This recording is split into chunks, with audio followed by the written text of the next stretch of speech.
Yo, what's up? It's your boy GNL Zamba and Miriam Tamar. And together we are. Together we're Nsimbi.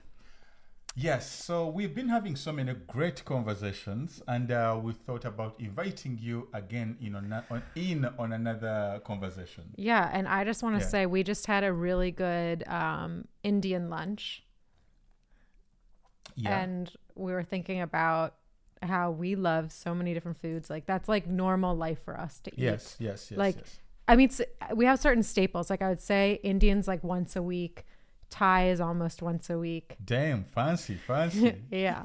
But then we were thinking about like just different things that different people think things are weird or strange or and then it's like the more you start trying things, whether it's food or I wanted to interject just a little bit. Sure. When you began mentioning, we have like Thai once a week and you have like Indian like once a week. Yeah. It sounds fancy to a person coming fromUganda because such meals are kind of expensive, right? And then it doesn't sound fancy here. And then it doesn't sound fancy at all when you're in Los Angeles. Yeah. Here, if you want to sound fancy, you talk about I was out for French or this really amazing. Is French fancy? It tends to be on the pricier side, or because foie gras. I was at this French gastronomique. Yes, yeah. So yeah. I actually, when you're talking about French, I thought about this restaurant we used to go to, Litton next door. Yeah. I think it was something you did with the accent that reminded me of. Because the waiters, oh my God, the waiters there would speak in a French accent even if they weren't French, because we're in LA, we're in Hollywood, and like you have to sell it. Yeah, you're selling whatever. It was such an amazing experience. They had very good food. But then I'd like anytime I'm there, I'm like challenging the waiter, like, are you from France? And actually we would get the ones that are. Yeah. But talking about food is a very, very interesting thing.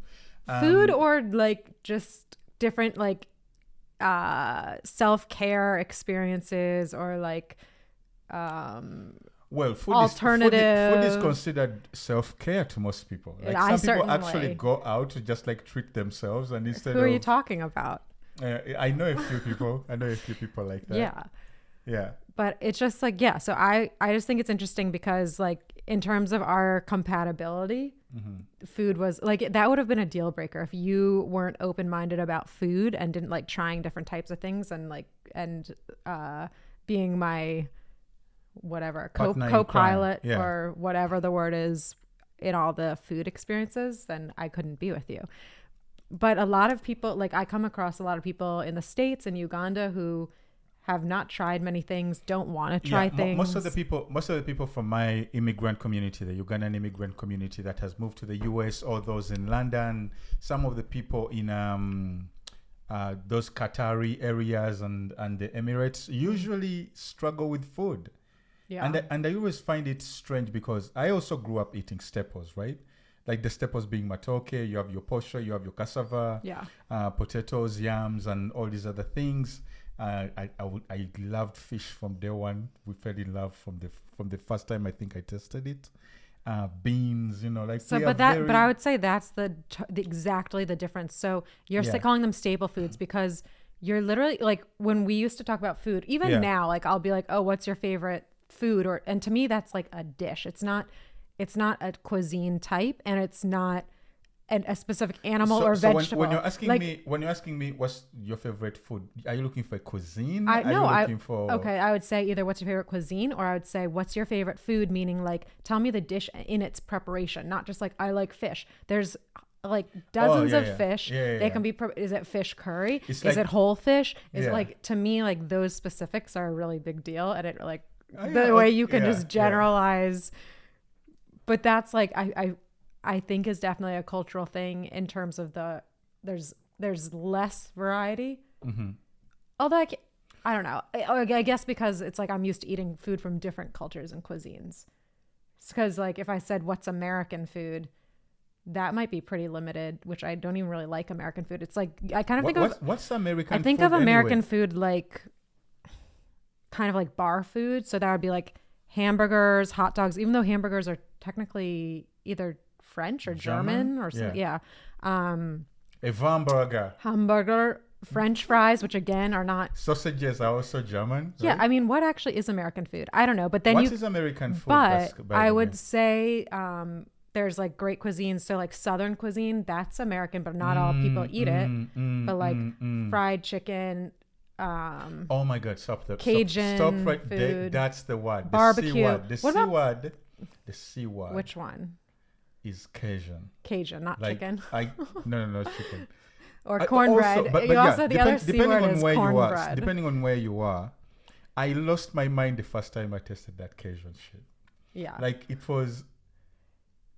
I'd never eaten anything like that. Like it but blew also, my mind. So here's the thing: Cajun food is spicy, and you like spicy food. Yeah. There's also so many people who don't like spices and won't even try it. Like I know when we're in Kampala, and we have like our team meetings or your family, and like I'm always like we tend to stick to like Ugandan food, but sometimes I like to like either I'll cook something Italian or something, or I order Indian or Chinese, and to be honest, I kind of just like doing it. I have news for you because it's funny. I have news for you. The last meal you prepared for, my friend Ken. Yeah, he's now on my shit list. So Ken comes home. Ken works for. He's a friend of mine. But make sure you include the polar sides of the experience, because someone else who attended was just telling me how amazing my cooking is. Oh yeah. It had nothing to do with your cooking. I know. But you prepared a dish that I just saw the look on his face from the first time that he took the first fork of it. First of all, I made eggplant parmesan, which is an Italian dish, but like, my mom always cooked it, and I love it. So it's eggplant, a tomato sauce, which you can make homemade or you can buy a store brand, but then you should like pimp it up a little to have better flavor, and then different layers of mozzarella and other cheeses. And to me, it's also the eggplant. Actually, I don't bread the eggplant anymore because we're so healthy. Okay, Miriam, I can tell you're excited because in just 10 minutes, she has taken us to Southern food. We have gone to Kampala.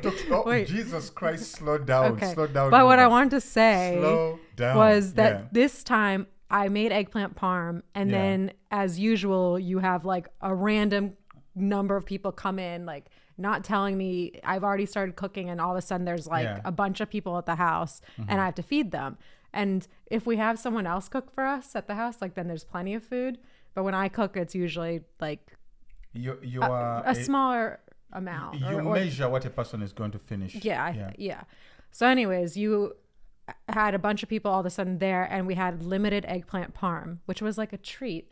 And I spent time making it. So then we had to ration it out. Miriam, just finish these things. It's eggplant. What is it? Parmesan? Eggplant parmesan. Don't say parm. People don't. Okay. We don't know this shit. I don't even. We didn't grow up fancy. We didn't grow up like in a mansion. Eggplant parmesan. So we had to. Parmesan is cheese, right? It's a type of but I think parmesan is the preparation, because you can have chicken parmesan, field parmesan.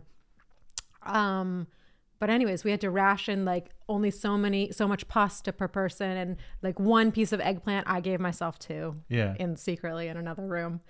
And it happens a thank lot. God I did that.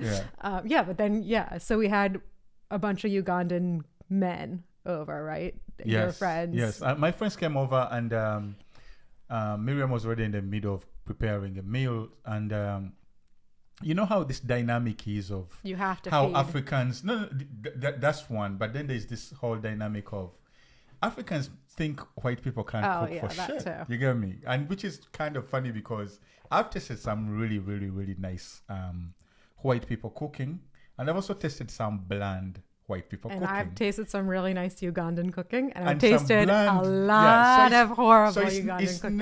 It's never an experience of these people can't cook and these people can cook. It's a thing of, I think, what you're willing to taste, and if you are a risque person, if you're willing to experiment with things, I think you train your palate. That's exactly what I think it is, because the more you try. Ken is someone who doesn't train his palate on a regular. Chapati and chikomando. He doesn't know this stuff. Chapati, chikomando, Rolex. That's his area basically. So Miriam gives him this biringanya, and me too. Eggplant is biringanya. Yeah, I'm not really an eggplant person. But you like this. But I like this surprisingly. Yeah. I think something with the cheese and whatever. It's delicious. It's dope. It's really cool. You should try it out. When we open the Nsimbi restaurant, we'll invite everybody. Or you could be lucky enough to be like Ken or these people come through to the house and hang out. But this was not Ken's lucky day because I observed from the corner of my eye how his face changed when the eggplant and cheese hit his tongue. Well, I can say I didn't see Ken's face, but I've seen your mom's face when I take her, like, make her eat Indian or different things, and I can just picture like, priceless. He almost had the same face my mom makes. That's what I'm saying. Yeah. But my mom makes that with everything. If something is too oily, she's if it's something that is so far from like her reality, if it's not her but beans, she really it's not makes her, a face. It's like anywhere you are. You should have seen her at the wedding. Yeah. The only thing I think she liked was the lamb chops or whatever. Yeah. But again, my mom is not a very experimental person. On the other side, my dad is the foodie in the family. He's the one who goes out experimenting. I would say you're the foodie, but maybe back in the day he was the foodie. But now back in the day, growing up, he was the foodie. Now I'm much more. But the point is that the most important point I want to make yes, Ken didn't like it. He made a face, and then I found in the sink, trying to hide among the dishes. Like almost a whole piece of it, and I was like, "Your food was among the dishes." I was like, "This mother bleep."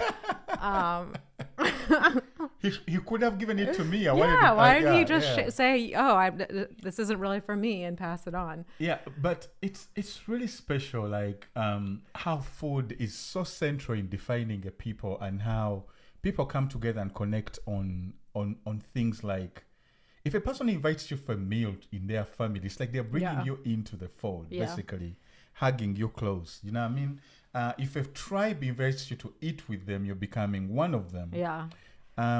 If they don't want to poison you. If it's not a time of war. Yeah. But like usually in the happy times when a person invites you in to have a meal with them, it's a much more close thing. That's why I think on dates and when people are like beginning to begin relationships, meals are a great way to start to get to know somebody. Yeah. And I'd say like a good thing is because we're both open-minded, we don't get into situations that are really uncomfortable with family or as we travel and are invited random places.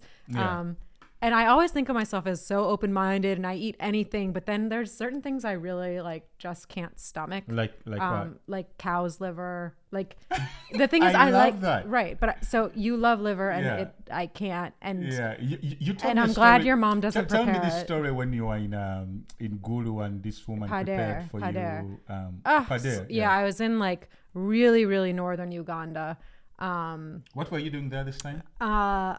I was doing, it's called needs assessments. So I was meeting with different groups like the men's farming group, the women's farming group, the parents, the orphan group, I don't know, just different like the tailoring club, different people, and writing reports of like what was going on in their groups and what they needed, what they had, what was working, what wasn't working. I was submitting it for someone doing a project. But anyways, I was there and it's called an IDP camp, internally displaced persons camp. So it's basically a refugee camp. Yeah, it's like huts. A mini refugee camp or bigger than a refugee camp? A former refugee camp. But the difference between it's a technicality. A refugee comes from another country. An internally displaced person is a refugee in their own country. Like okay. That's the technicality. Now I get it. Yeah. I get it. Yeah. So it's all huts, and like one or two tiny little, I was going to say hotel, guest houses of sorts, and like almost nothing, not even an ATM in the town. Like I had to go 2-3 hours to get to an ATM. Look at how fancy she is. Like you're talking about ATMs in an internally displaced people's what? Not an ATM to be found. There was no ATM. I couldn't find my lavender my soap. credit card. And my lavender flavored toilet paper. But anyways, so I became, I was there for several weeks and became friendly with different people, especially people who worked in the guest house. And one girl, Fatuma, was like, I'd really love to have you over. I want to cook for you, like on her off day. So that's like, you know, that's a huge thing for someone who's struggling to invite you over and host you. So I got there when she was already preparing. I still have pictures of this, and I look at it and I'm like re-traumatized. And I didn't know she was cutting this big slab of meat into a bucket, and I was like, what is this? She's like, oh, it's cow's liver. And I was already kind of like, oh God, like, I don't know, but I'm going to freaking eat this. So what don't you like about the cow's liver? So then she prepared it. Or is it the blood? The blood you know what? I do think no. I think it's the taste. And now that you say the blood, I think it's very irony. Yeah. It's irony, and it's the texture. It's like, maybe it was how she made it, but it was like chewy. Yeah. Oh my God. And I had to finish a bowl of it. And it was like, you know, when you're trying literally not to like throw up eating something. I'm sorry you had like such a terrible experience. Growing up, cow's liver was a treat. Yeah, and the funny thing is I like chicken's liver, duck liver, like into a pate. And after you kill a chicken. Yeah. Oh yeah, the pate is made from the. Yeah, but see, maybe it's like I like it mushed up. After you kill a chicken, whoever kills Apologies the chicken, to all the vegetarians and vegans who are tuning in as we like describe animal parts. Yes. But you can listen in. There will be something along the way for you. We love beans too and peas. Yeah, but when as boys, when you kill the chicken, when was sent to go kill a chicken, the reward was for that labor and preparing the chicken for the family was you get the liver. You take the liver, and then there was some other part. I don't remember if gizzards? It was the heart or the. I don't know. Yeah, I also just remember the funny story of superstition around food where. My uncle told me not to eat the heart because I would become a coward like a chicken, which is kind of funny. Interesting. But yeah. Did he just want to eat the heart? I don't know. Or he really thought that. He was this kind of guy who made up all sorts of things. It's a mystery. Yeah. What was I just saying? But back to your story. Cow's liver would be a treat.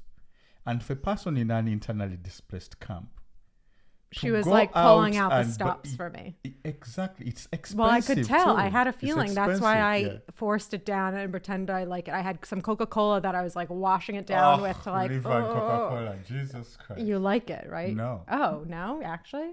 I'm surprised. Now it grosses me out, but before I was a Coca-Cola. Back in the I know. Well, I don't really drink soda, but yeah. And that's the same. I remember I was volunteering in a kids center. And they were preparing fish, and then the kids were like, "Oh, you're our special guest. Here's the fish head."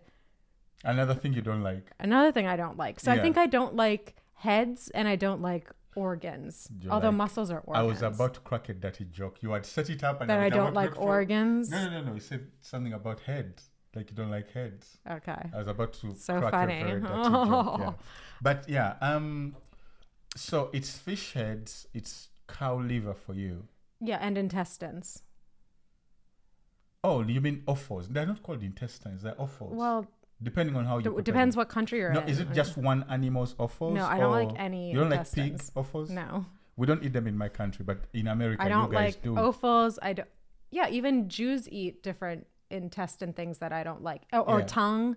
Although if it's sliced properly, tongue is nice. I don't. But I've had it as a deli meat where it's like sliced, but you've eaten it like a tongue, like you fork and knife? Yeah, I'm so sure somewhere in Boise they used to have a place. If I could do that. So in Boise they used to have this place. It was like everything else that's refused from the butcher. Yeah, they make it salvage poor people into food, and you just have to say cut this part. Okay, cut this part. And by the way, they call it salawano. Salawano. Okay. So it's the type of meat that I think it's the same concept of mutura in Kenya, right? Salvaged pieces. Which I was going to say when we were talking about what's American food, and we mentioned Southern food. Yeah. Southern food was created by African Americans. Actually, it was created, I think, by people in slavery, and because they were given what was considered the worst parts.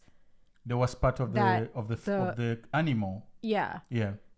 And then now it's like some of the best, considered the best food, and like that's what black people do. You give us shit, we turn it into, and then everyone's honey. all thirsty for it. Yeah, everybody's thirsty for it. But yeah, I think I first heard that in a Jay-Z verse where like they gave us something and pig intestines and whatever. It's a very interesting thing. Offals, I love offals too, because when preparing like morning dishes in Uganda, like katogo, the type of katogo that I love the most is the one which has that which has those offals that are like intestine. It's almost like a towel. It's like it's like and even describe. Okay. Before you throw up on our table, one man's trash is another man's treasure. Before you throw up on our microphone, let me think about some of the most delicious American dishes I've ever tasted.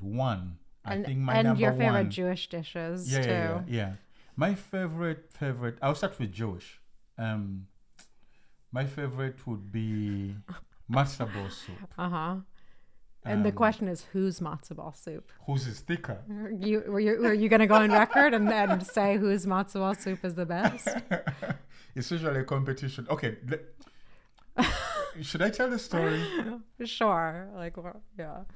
I don't even know if it's is it going to be funny to anyone? I don't know if it will be funny to anyone. But it was one of my first, I think my first year in the US, I was invited to this American home during their very special time. And I think it was almost like Thanksgiving or whatever. I don't remember what it was, but it was a big celebration. I would assume it was around Passover. Yeah, there big was meal, soup. big whatever. So I was invited to this family's home, and it's like a huge family with very, very lovely people, very like strong characters, and it's basically a home that is quintessentially has the idea of family. Like when you look at them, you're like, that's a really nice family. Yeah. So we had this very long table, and I had my very second experience of matzo ball soup. And she looks at me, and she says, "So, what do you think about?" Who's she? The host, not me. The host. Yeah. Serves you, and then serves me, and then I take a sip of the spoon, and I put it in, and as I'm going for the whatever, I think second one, she's like, "What do you think? What does it taste? What does it taste like?" Then you're like, "It's good." And I was like, "It's nice." She's like, Does your mother-in-law make matzo ball soup too? And it was a setup that I didn't realize was a setup. Now that I think about it, I said, "Yeah, she does." But I like hers better because no, you didn't say you like her. You said, "Yeah, she also makes it, but her broth is thicker." Her broth is thicker, and apparently I had offended somebody inadvertently though. So matzo ball soup is one of my faves. Okay. She's like, okay. And when I said it, everybody like almost stopped eating and looked up. Yeah, it was like one of those moments. Yeah, Jewish families love them. Let me see what else I like. Would you say bagel? No. And I'm not going to say bagel. Like it's one of those things that's very quintessential to your culture, but it doesn't really do it for me. A deli sandwich. Yes. A Reuben or something? No. You're not that into matzo brie. Now I'm thinking about all the food that Kanta's has. Kanta's the restaurant down there. Stuffed cabbage you like. Oh yes, stuffed cabbage. Now you're talking. Good. Now you're talking. Talking about southern food now. Cornbread is an invention. But it depends on the cornbread. I'm just saying cornbread. Yeah. When it's picky. Good cornbread is good. So that's the thing. I think cornbread is a setup to be disappointed. Same with mac and cheese. Like cornbread, you know what you want, and then you get it. Cornbread is how we measure the thickness of the matzo ball soup. Exactly. I think I could be wrong. Yeah. I could be wrong. It's like either the person knows what they're doing. Either the person knows what they're doing, or they are just it's amateur. It's amateur hour. Yeah. You know what I mean? So chicken from the south. They have a science to how they prepare their chicken. The fried chicken. Yeah. Yeah. And I think... And I was going to say barbecue is American, but Australians do barbecue, but I think it's different. Is gumbo southern? Mm-hmm. Yeah. And I think gumbo calls under those Cajun. People from New Orleans and their... they're like... And their cuisine. Major pros. Oh, God. Like, it's amazing. It's really, really dope. Jambalaya. I have a question for you. What's your favorite food from Uganda? Uganda is like one of the most diverse places of the world, about 60 something tribes, and everybody cooks different. So what's your best? You can say everyone cooks different, but I would say there's Ugandan only dish? major differences in certain regions. Yeah. And you know my favorite region for food is the north, because Northern Uganda, damn. Yeah. Because they use the Shout out Simsim. to all my people from Gulu. So Simsim paste is a mix of ground nuts, which are peanuts, and sesame. And it's like, I don't know why we don't have this in the States. Like we have peanut butter, cashew butter, almond butter, like all these, but no one knows to mix in some sesame. Like it's so good. Yeah. So in the north, they do so many things, pasted greens, pasted meats, stews, and like, so those are my favorite. And I also... Marakwang. Yeah, malakwang, bo, and then just like pasted chicken is so good. And in the central, what food do you like? In the central region, that's like Baganda region. Yeah, I like G-nuts a lot. But again, someone can mess it up. Like some people don't make nice G-nuts. Yeah. But when the G-nuts are prepared really well, like in a luombo. Yeah. Damn. Yeah, so then that's what I'd say. Yeah. Maybe like a smoked fish luombo. Yeah. I think that's probably my favorite. No, I see. So in the comment sections, guys who are listening, what's your favorite? What's your favorite dish from your like culture, and then something you've tried from someone else's that you really like? Are you the type that dares to eat other people's food, or are you the coward who's like, for me the food is I am like, eat this food? Are you the type of person, or are you the explorer who pushes their taste buds basically to see what they can take and what they can't take? Let us know. So recently in our recent travels to Kenya, we ended up after National Park. There's this place. We went for National Park drive in the morning, and then there was this place which is kind of legendary. It's been there since like colonial times, I think. And every tourist in Kenya goes there, and every tour guide or everyone's like, you have to go here. It's the most amazing. Yeah, and it's the best way to try. What do they call it? Just Kenyan barbecue? What do you? Kenyan barbecue. Actually, we were recommended by a friend. Recommended the place to us. What do they? It's not called Kenyan barbecue. What do they call it? Nyama choma. Nyama choma. Sorry. Yes. Nyama choma. Nyama choma. Yeah, which is grilled meat, but. So when we end up over there,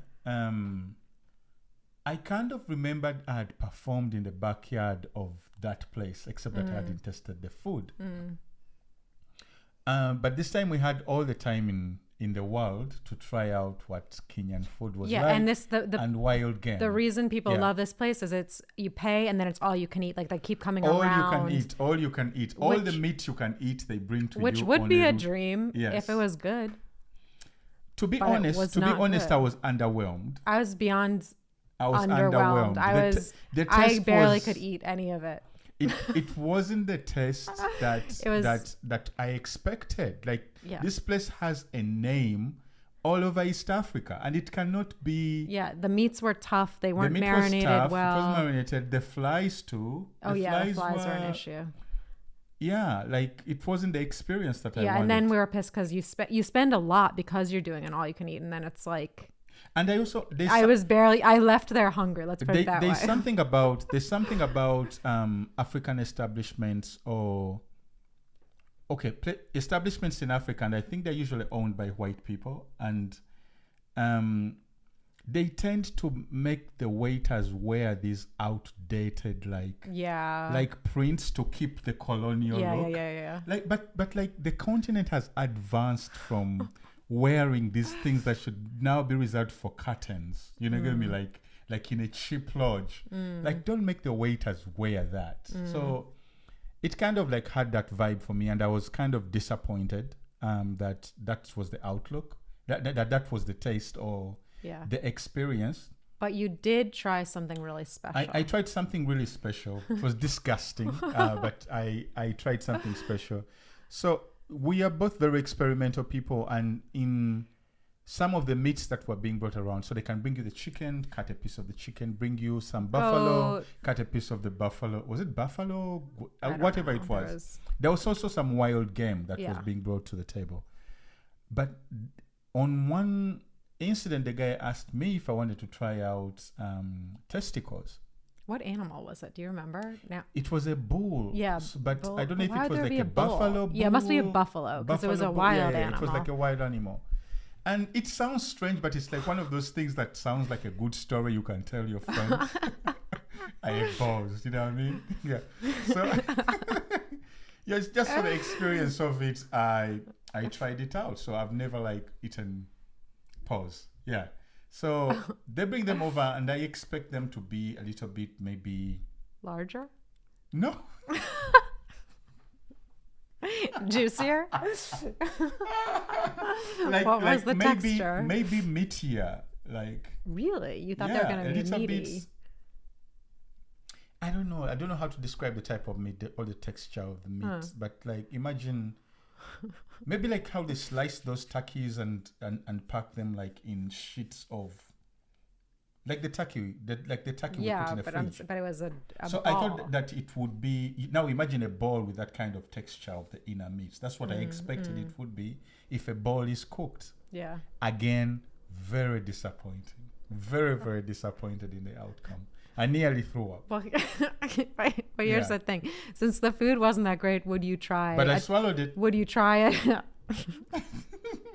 Would you try a testicle at a restaurant where you liked all the food? Oh, yeah. I'll try testicles again. I've been meaning to eat sheep testicles. They look big. Okay. Your dad told me, and I don't know if he was lying or whatever, but he said he ate snake. Yeah, I was there. And then I ate some snake too. And then he told me he drank the snake bile wine? or the venom of some stuff like that. He's done a couple things, but one time we were in China and is my he brother. Adventurous? Yeah, my dad and that they used to like that's like their thing to eat the most like unusual things you can find. And when we travel, they're like, as they'll go like you can go to the market and get the street food, and they try to see like what kind of animals, what kind of insects, whatever. They'll eat it all. But yeah, we're on I think we were in Guilin, China, because there's like this amazing river with these really pointed mountains. Yeah. And it was like this boat cruise for hours. And my brother bought this like 50-year-old aged snake wine. And it like had, maybe it wasn't even wine. I can't remember, but the snake was still in Usually they dip the snakes in tequila. I've seen the ones in Mexico where they put the snake in the tequila. Is that a snake or is that the what are they called? It's not wine. Not the lizard. What's the other? Are you sure it's a snake? It was a snake. Okay. I remember that guy. Yeah, I remember you were at some jewelry shop and the guy was giving you shots. Yeah. But yeah, this snake wine. So he was like, oh, now I'm going to like, let me see. I want to have this experience. So he had his first shot or drink of it and it was horrible. But then he like, I think it was really expensive. And he like drank the whole thing. Yeah, he didn't want to waste it. He drank the whole bottle. To the last snaky drop. To the credit of carnivore in Kenya, I think some things just need to be improved because the establishment itself and the people are friendly. You get me?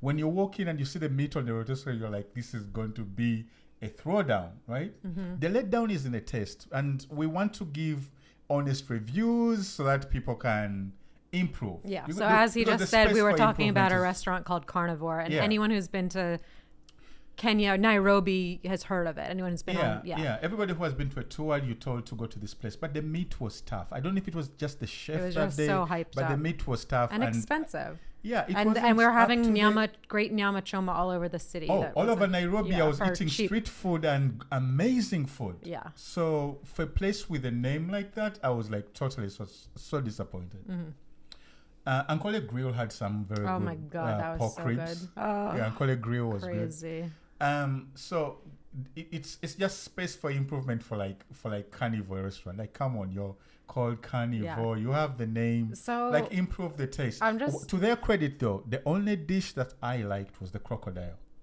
At Carnivore? Yeah. They brought crocodile? Yes, they had crocodile. I didn't eat it. I don't know. And it tasted like chicken. Yeah, you said it tasted like chicken. That's right. Yeah. So many amazing experiences. I was just thinking, food, so what other things have you tried since coming to the States or since we've started traveling? I'm trying to think of some unusual things you've experienced.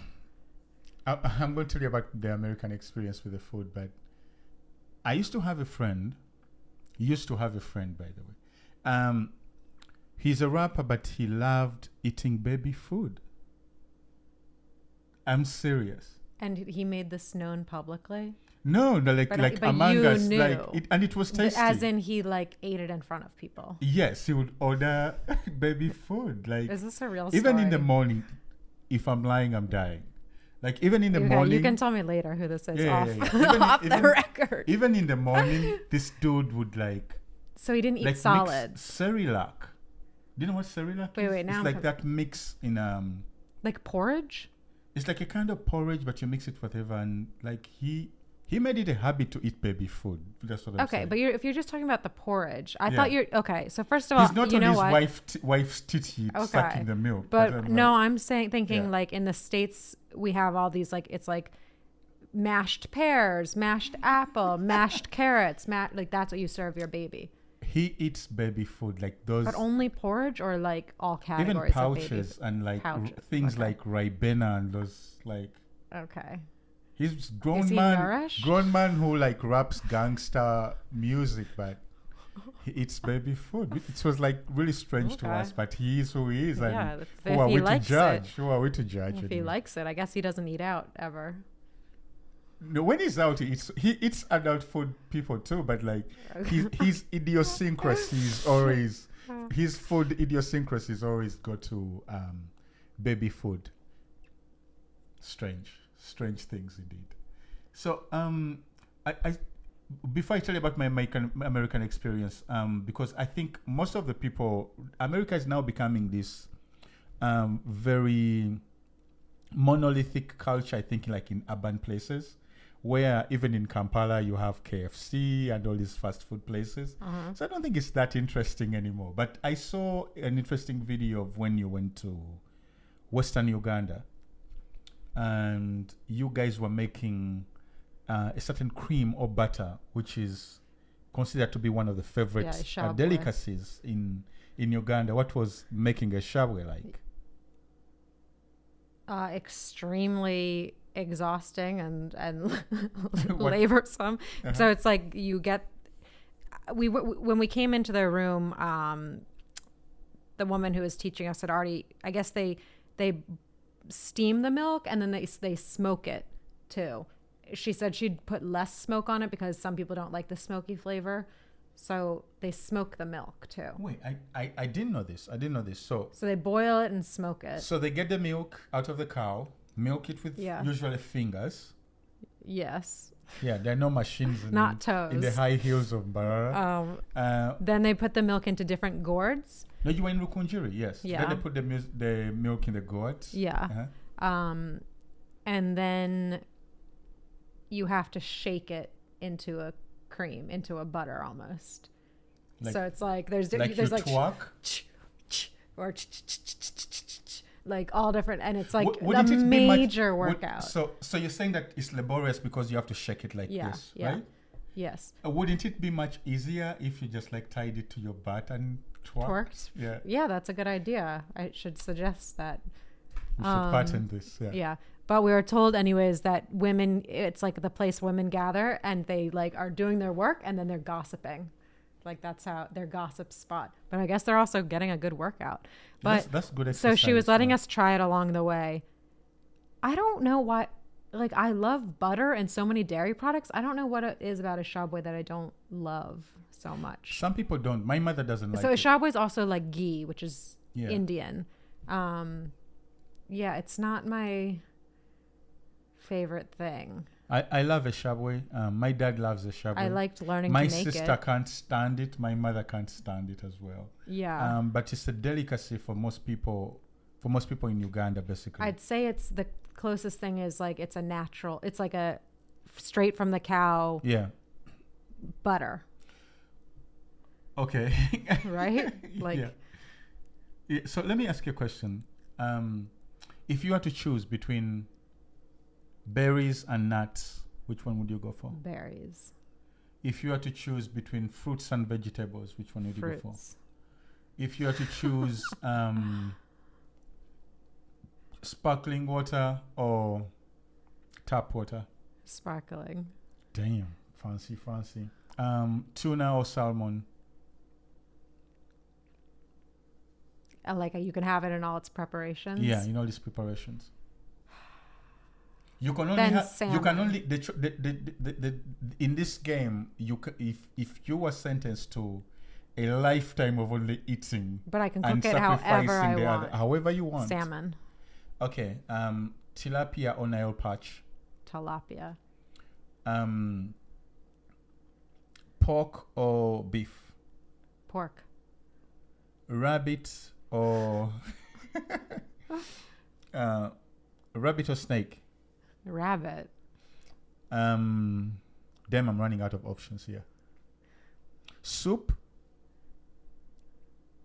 or tea. Tea. Okay. Coffee that or was tea? a really easy. Coffee or tea? Tea. Matoke, marakwang. Malakwang.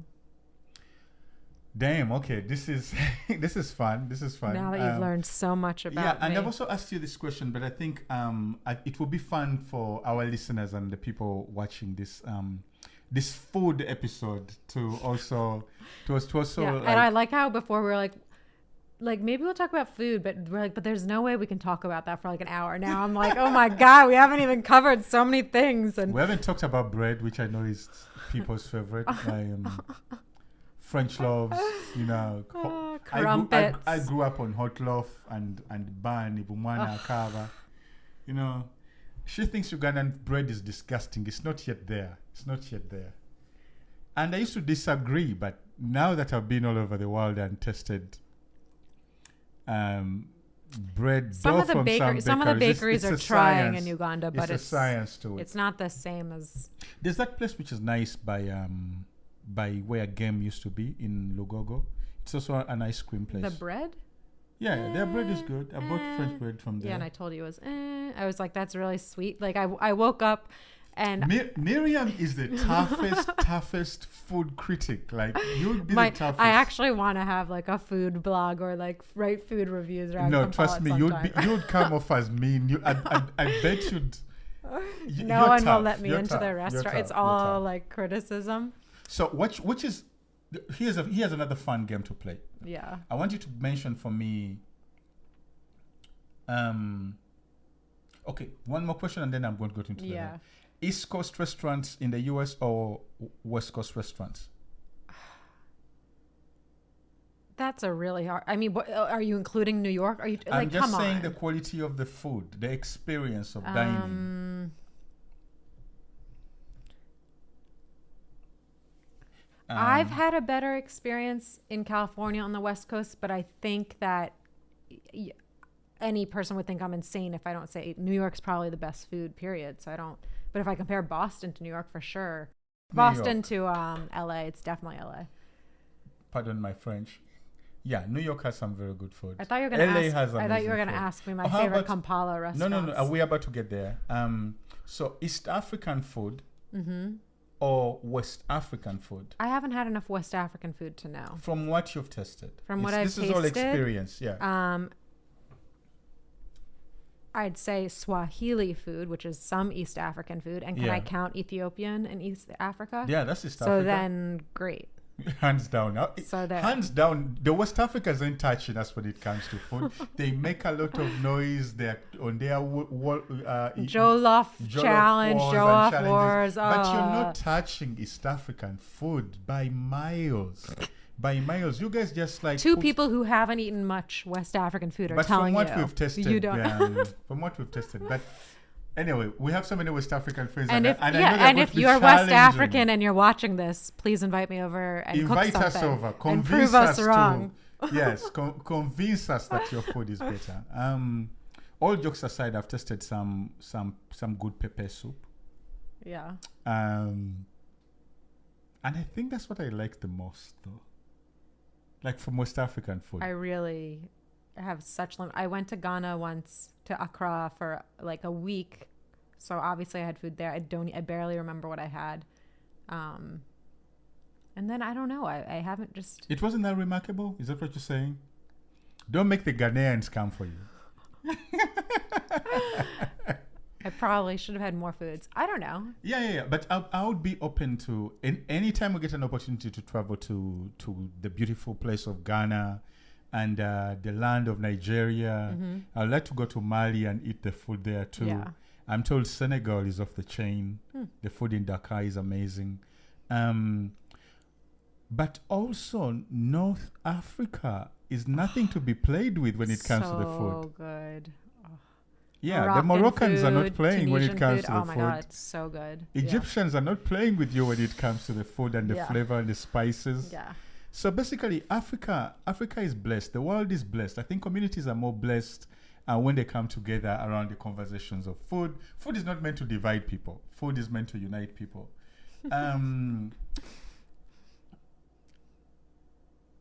I just had like this. I think most of the stories about food that I've followed on TV, I think for me, first came through a window of a gentleman called Anthony Bourdain. Rest in peace.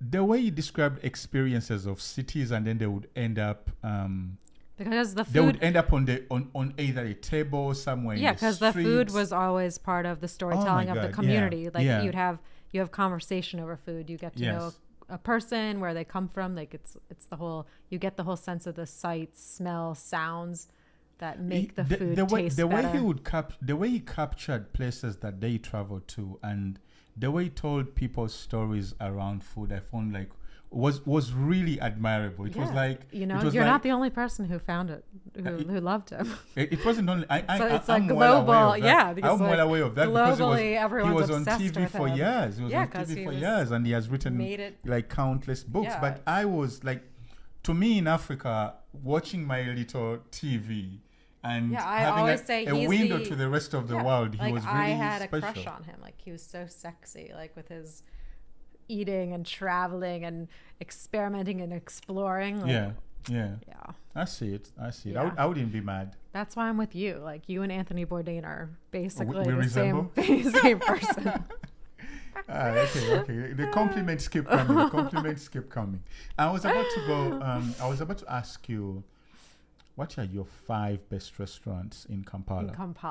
Oh, okay. Kampala is where we stay, by the way. We live in Kampala and we also live in Los Angeles. So we keep on going back and forth. Yeah. And some of our experiences and I would also, conversations like, are for sure, Los Angeles, that. there's always restaurants changing, but you really notice it more in Kampala because it's a smaller city. So I'm like, whenever there's any new restaurant, I'm aware of it. And I'm like, oh, I have to go try this. Yeah, the restaurant culture is really growing. And now you can get so much food is coming into the city. You can get excellent food from like almost every culture now in Kampala and have a really good meal. The problem is it's still, again, expensive. Very expensive. To eat.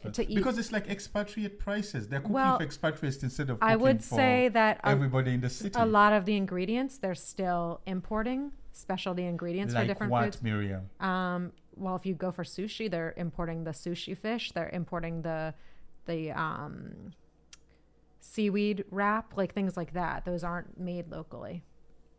I'm so sure seafood wrap is seaweed. Seaweed wrap is not breaking the bank. Well, I don't know. It might be breaking the bank. It's not like illegal weed. It's not like.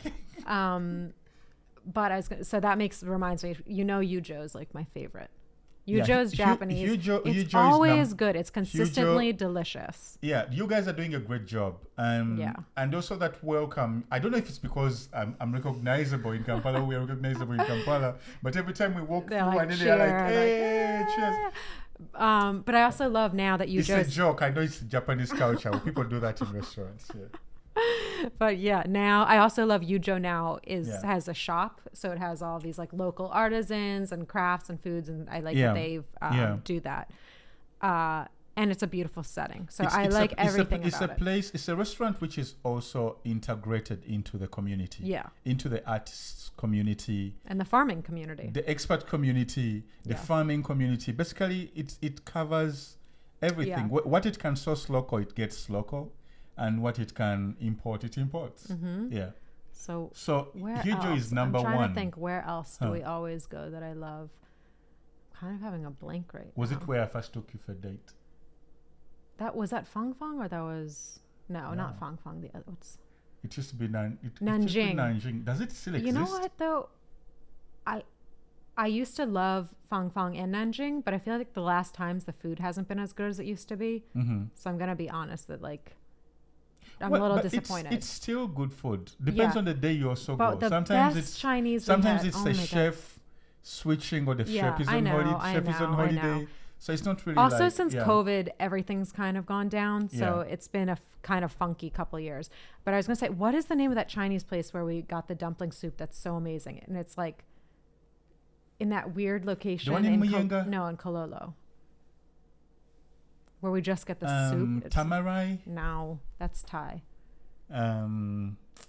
Okay, I'm blanking on. Oh, I see it. It's on the lower side of the airstrip. Lower Kololo. Lower Kololo. And it has a random name. Yeah, whatever Chinese restaurant is there. We call it like Restaurant X. I remember the last time we ate there, we were with our friend Sasabat. Oh yeah, we took him there. So that one is really good Chinese. Shout out to Sasabat. Mediterraneano is you're gone. My funniest Ugandan comedian. Wait, right? Yeah. Mediterraneano closed, I heard. They were really good. Rumor. I haven't confirmed. But Mediterraneano is definitely one of the top restaurants in Kampala. What else? But you're talking about. I love Arirang, which is Japanese and Korean. Yeah. Arirang is up there as well. Yeah. What else? Luwambo restaurant, have you been? I've ordered from random Luwambo restaurants, but have you ordered the platter? Chikalai? Yeah, but that's not my favorite. Okay.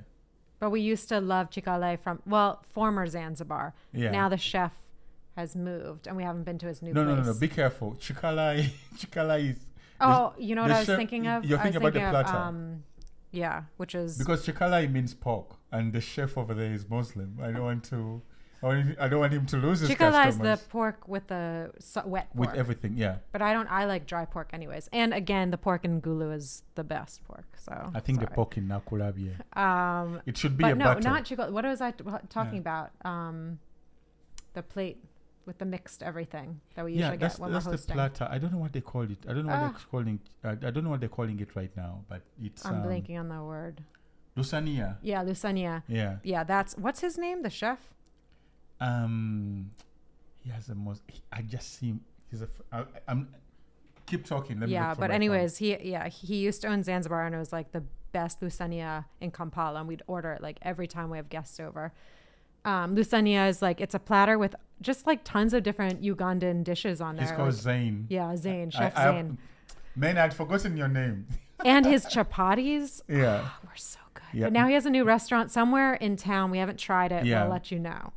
So Zane is one of those food artists. They are chefs and then they are artists. Yeah. When it comes to food. Zane is an artist. And you know, we need to do something with him. He said we could come in and do some cooking with him. Like he does a whole roast goat situation. Yes. No, he said stuffed goat. Stuffed roast goat. So we'll look into that. And I don't know. I think now we're just going to ramble about restaurants we like, which could go on for, how long do you want to hear about this? Yeah. Right? Yeah.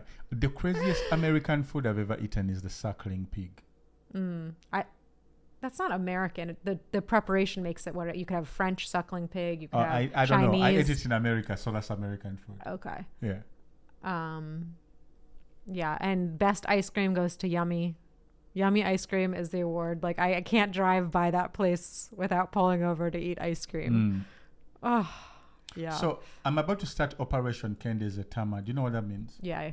Cutting his weight. Basically, Operation Kende Zetama means it's time to go to the gym. It's time to cut down on the alcohol. And unfortunately, you're doing this like around the new year, like the cliche of I'm gonna lose 1 million pounds and eat all vegetables. But why do we take? And then I feel like it sets you up for failure because it's like the pressure of New Year's resolutions. No, the tragedy of life. I'm about to philosophize. The tragedy of life is that food tastes so good. Food tastes so good, and then you begin growing old and growing fat.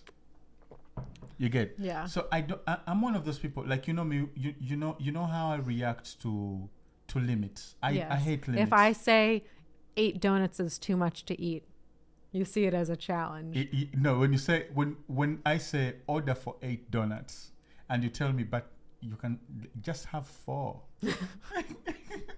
I even want to make it 16 just because you're telling me I should only have 4. So I don't really like limits. And you find that the older you grow, or some of the sweetest things in life that come in the form of food, or you beverage. have to, or beverage, yes, all of them have to be done in regulation. It kills my soul. I'd rather not have it.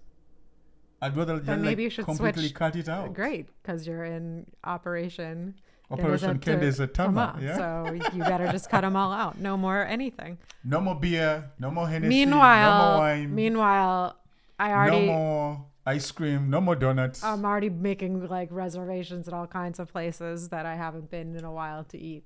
Because that's basically how I plan my life. Ultimately, I've tried intermittent fasting. It's not working for me. It's making me miserable. Tell everyone what that is, because I don't think everyone's familiar. So intermittent fasting is when you realize that you love food so much, and then you decide to limit the number of meals you have in a day and the number of snacks you have in a day. So and the number of hours you're eating. And the number of hours that you're eating. Trying to So a normal human will eat from breakfast maybe at 6, 7, 8 a.m. Have a lunch sometime in between, and then have a dinner maybe 7 p.m. or something. But with intermittent fasting, instead of having that 12-hour period you're eating, you're trying to squish that down to like 4 hours, or eventually one meal. So I usually wake up at 4 a.m. My day starts at 4 a.m. with a cup of tea. Except for today, but usually, right? Except for yesterday. Usually begins at 4 a.m. I have my cup of tea, answer my emails, connect with. I do administration work. You do? Wow. For Baboon How Forest. many minutes do you do that? Hours. Do you do some spreadsheets? No, it's very really exciting. I hate spreadsheets. Okay, the point was that you were only eating. But I mentioned all of these things to show you how my day goes and how I distract myself from eating. Oh, these are distractions. But you were also working out, which I didn't understand. Like you were like, oh, I'm going to do 100 push-ups. And then like a few hours later, I'm going to do 100 push-ups or something. And I'm like, how do you keep doing that without eating? I can't. I actually loved that. You loved it for like a week. And okay. Love it. Listen, I've been loving the working out while fasting. Okay. Because it kind of focuses your brain power in a way, and before you know it, time goes, and every time you go down, make like 100 push-ups, get a cup of tea, your mind has reset to something else. If you say so. Or the work you've been working on. So from 4 a.m. I would have my meals at 2. I've been having my meals at 2 p.m. Yeah. 2 p.m. So that was the first meal of the day. So that's like my fasting. And then my second meal would be 5. At like 5 or 6. Yeah. And then we'd go to bed and then at about 8:30. Yeah, and then you don't eat and then you don't eat until 2 p.m. the next day. Until 2 p.m. the next day. Yeah. Which was actually a very, very good experiment and way to get my body to. But some of us to readjust. Can't do that. But the downside of it is, I don't want to live my life like that. The downside is your wife keeps ordering croissants in the morning, and I'm like, I'll put yours aside. You can eat it in the evening. And she prepares food at like 12. Because I'm hungry. And you're smelling it all through the area. Like it's hard to live with someone who's on a diet.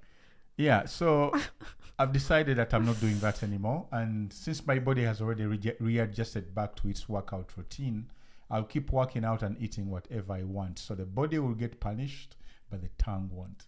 Yeah, we'll see. That's how we do with Operation Kendeza Tama. Let's get it. How this is ending. 1,000 push-ups. This is now over. Can you do it? So thanks for joining us rambling about food today. Yeah.